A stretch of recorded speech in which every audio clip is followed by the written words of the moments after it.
Welcome to Beyond the Garden Gate. Our visit today takes us on a very different garden tour, but one I think you will agree is a real treasure.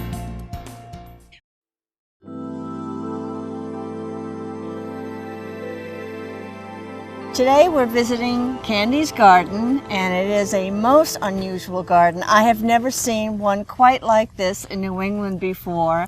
And Candy, this is your garden, and it's a bonsai garden. How did you get interested in bonsai? A long time ago, like 1989, I believe I got a gift certificate for a class, and I just fell into it and fell in love with it, and it's become my passion. You just got hooked. I got hooked. Yeah, that's wonderful. It's really, really beautiful. So can we go up on the hill and see the beginning of your garden? I'd love to show you my garden. Okay, let's go.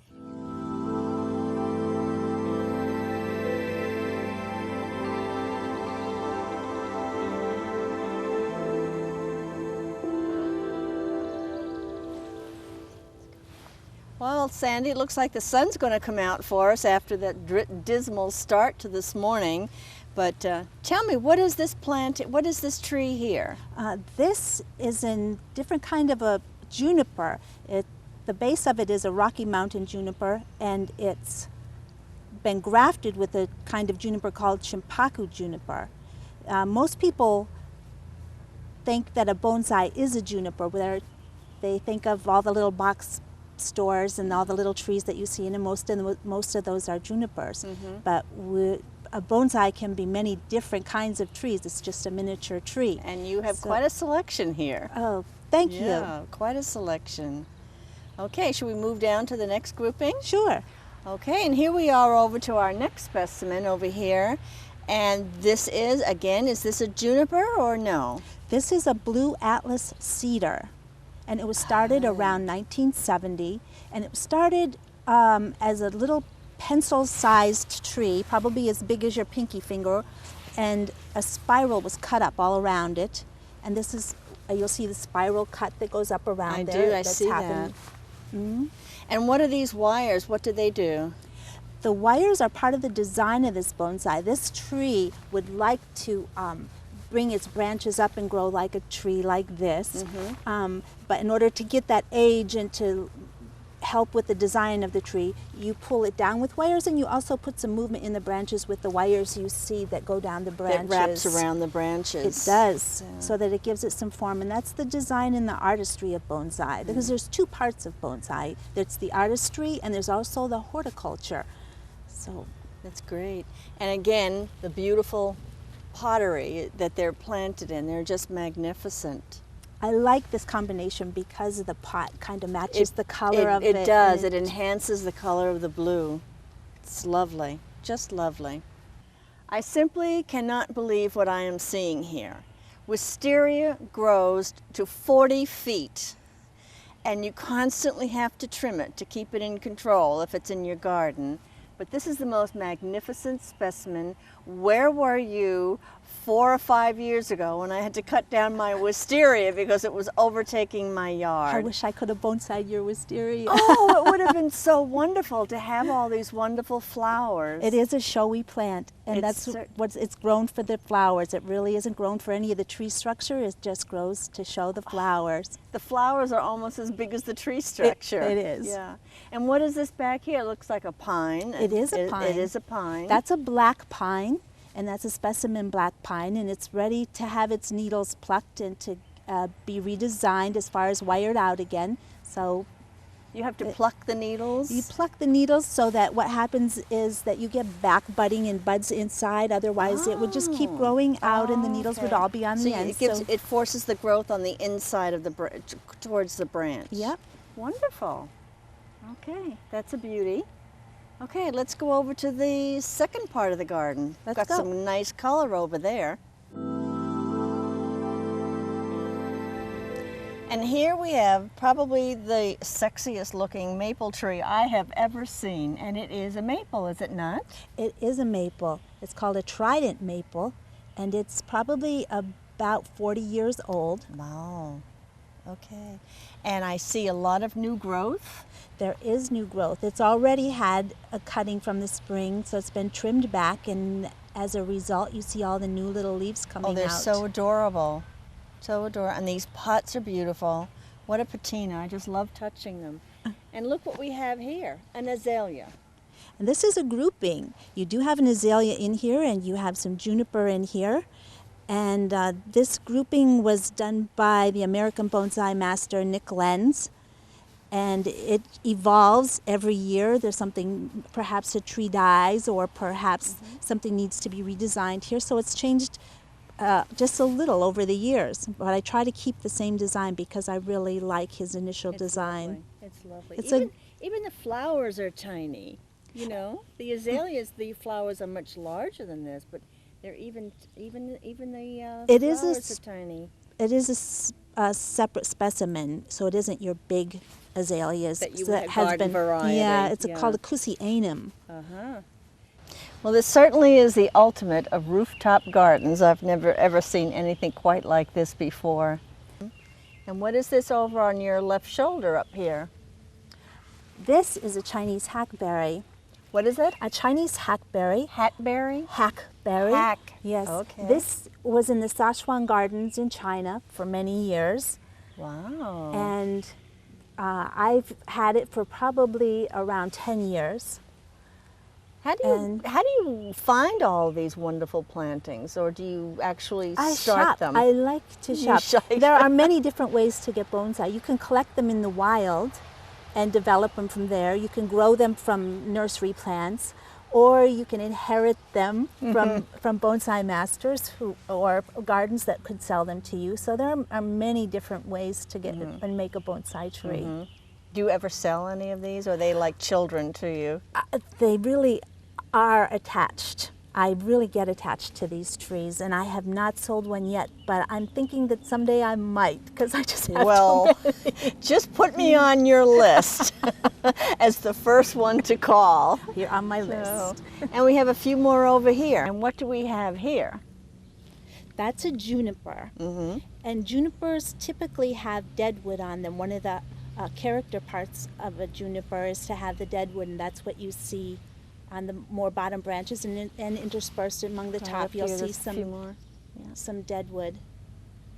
That's very unique. But this is probably my favorite so far. I mean, other than the wisteria, which is gorgeous, this I think is so unique because it's actually bearing fruit. That's an apple tree. It is an apple tree, and it's one of my favorites also. The style is not typical of an apple tree. This style is called root over rock. And you'll see many pines done this way, and so this is a rare thing to have an apple tree doing a root over rock style. But I've had it a long time, and it's got a soft spot in my heart. And should I go up and point to one of the little apples? Oh, sure, find some apples in there. What kind of an apple is it? There are two right up here. It's just one of the apples you'd find in a pasture. It was collected from a pasture. So but you don't know if it's a Macintosh or a Cortland or anything like that? I really don't. It's just an apple. Yes. Okay. And what do we have over here? The building? Yeah. The building is an observatory. My husband likes to do astronomy. That's fantastic. You've got a great area for it because it's nice and open here. We could use a little bit more horizon in some spots, but other than that, it gets pretty dark. Yeah. Okay, there's another section of the garden. Can we go down and see that part down there? We should go. Okay. Here we are in the bonsai meadow, and we're completely surrounded by beautiful, beautiful big trees. But the highlight of the meadow are the little trees. This is the Pine Grove meadow right here, and it's beautiful. This is an extremely unusual. I mean, look at the roots on that. Now, tell me about this tree. Of course, it's a pine. This is a pine. It's a black pine, and it's in the design phase right now of being prepared for the next national convention in Rochester next year. And how much preparation goes in for that event? This has been in planning for 5 years. Oh my goodness. So we're close to being finished. It's Of close course, to perfection. you'll see lots of wire on here now. All the wire will be taken off and in preparation for show. Okay. And let's go over here. I saw something really unique over here. Now, I said I saw something unusual, but you know what? Every time I turn my head, I see something unusual. This is a copper beech, I take it? Yes, it is. It is. And usually they grow to, what, 50 or 60 feet? They can be a big tree, but as you can see here, you can make a miniature tree look like an old tree. It certainly does. In just this small size. It's actually a very immature, smaller, younger tree, but it gives you the impression of age. It's all bent over and gnarly. That's why. And there's another pretty specimen over here. Maybe we could take a quick peek at that. Let's do that. All right. Blue Atlas cedar, correct? Correct. Okay. But this has a whole different shape than the one we saw up top of the hill. That's right. This is called a cascade. When the branches reach below the level of the pot, this is called a cascade. So you have the style of a cascade in a blue Atlas cedar. And again, the color complements the color of the pot as well. The pot almost looks like it becomes part of the plant. It does. Yeah. And this is a lovely one too. And what is this again? That's a Chinese elm. Elm. Mm-hmm. Mm-hmm. Love the knot in the center here. And those are a result of cutting back. That tree was probably 20 feet tall, and it was cut there to cut it down and bonsai it. Again, the shape is really unique. And can I go pick this one up and bring it over?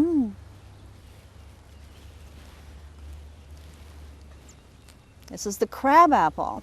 It is a crabapple, but you're looking at the back side of it, so we'll turn it this way. So you get the nice taper, and you can see this. Oh, how beautiful. And the reason you have this big branch up here is because you're trying to get the taper, get this a little bit thicker and for it to taper here. So eventually this will be cut off. But you can see it's pretty healthy, has all kinds of little crab apples coming on it. Little crab apples. I bet it's pretty when it's in bloom. It is, just covered with blossoms. I'll bet. And as I said earlier, every turn of my head I see something really unique and unusual. And this is the first time I have ever seen a tree growing on a rock. What is the term for this? This is called root over rock, and I'll have to correct you because you saw the apple tree up in the display area. That was a root over rock. Oh. So we have two root over rocks here. However, this is a maple tree root over rock, and it's much less developed as the apple tree was. So it's still in the process of development, and there isn't much happening as far as the branch development yet. We've been working on the roots. Yeah. But this one is more obvious. It was hard to see the rock on the apple tree up there because it was such a large specimen and it was very full of foliage. That's but true. This is more obvious. That's true. Very, the design, it's beautiful. And again, the beautiful pots. They're just magnificent. Thank you. Well, thank you so very much. We really enjoyed it. You're welcome. Persistent morning rain showers gave us the opportunity to step inside. Once past that lion guarding the entry, we had a chance to see some of the tools used for bonsai, and of course, Candy's extensive collection of pottery. Now we're here in the workroom for Candy's workroom, and these are all of her beautiful bonsai pots that are back here. And you want to tell us about these two little ones that we're holding? The little ones that we're holding are really accent pots, and they were gotten from Europe. And the funny thing about these pots is they look very ordinary on the outside, but there's a surprise if you ever happen to turn it over. So there's a little face on the bottom. It looks like faux bois. The outside. It does. Artificial. It does. Yeah, faux bois. And you might not even see this at all if you were just to put a plant in it. And this is just made from ordinary clay. It It's is. hand thrown. I believe it's pressed. It's molded. Oh, it's pressed. I believe it's a molded pot. Oh, how adorable. They're scary looking. Yeah, they are following kind of a Japanese tradition. This is kind of a mask, a Japanese mask. So there are specific names for these faces. Very nice. And you have some others back here. Tell us about this one over here in the corner. This big pot here, I think it weighs like 50 pounds, No, so we're it's not really taking that out. hard. It's really hard to find a plant to put in it because it would probably take away from any plant unless you had a really big flowering plant. But it's an antique Chinese pot, and it has what they call the immortals on it. And each mortal you'll see has a specific tool or implement here that designates what his name is. So. Okay. And it has a relief to it. It has a high relief to it. It does. Now, what is that? Is that made? Is that handmade, or is That it is again handmade. Like, made a long time ago, handmade, and also it's very delicate. It's a softer clay than most bonsai pots you would have today. It wouldn't take freezing as well as what most people would call a quality bonsai pot. So it's very delicate. Yeah. It's interesting how low and flat most of them are. Is that because their root system is so shallow? That's what you try to do. You try to get a nice shallow, spread out root system so you have a nice flat pot. That's your goal. Very pretty. Very, very. And there's one back here. Can you grab that one? Looks like a helmet from here. This pot here was made by Nick Lenz, and it's specifically made for like a cascade to come down or even a semi-cascade to come out. That's how your tree would come up and come down. And he's known for a lot of his anthropomorphic work, and you can see it in this pot because he also puts faces on his pots. Well, thank you so much for joining us today in this wonderful episode of Beyond the Garden Gate. We really would like to thank Candy so much for allowing us to come into her beautiful, beautiful space. It is absolutely such a treat to have been here. Thank you so much, and please join us again for our next episode. Bye-bye now.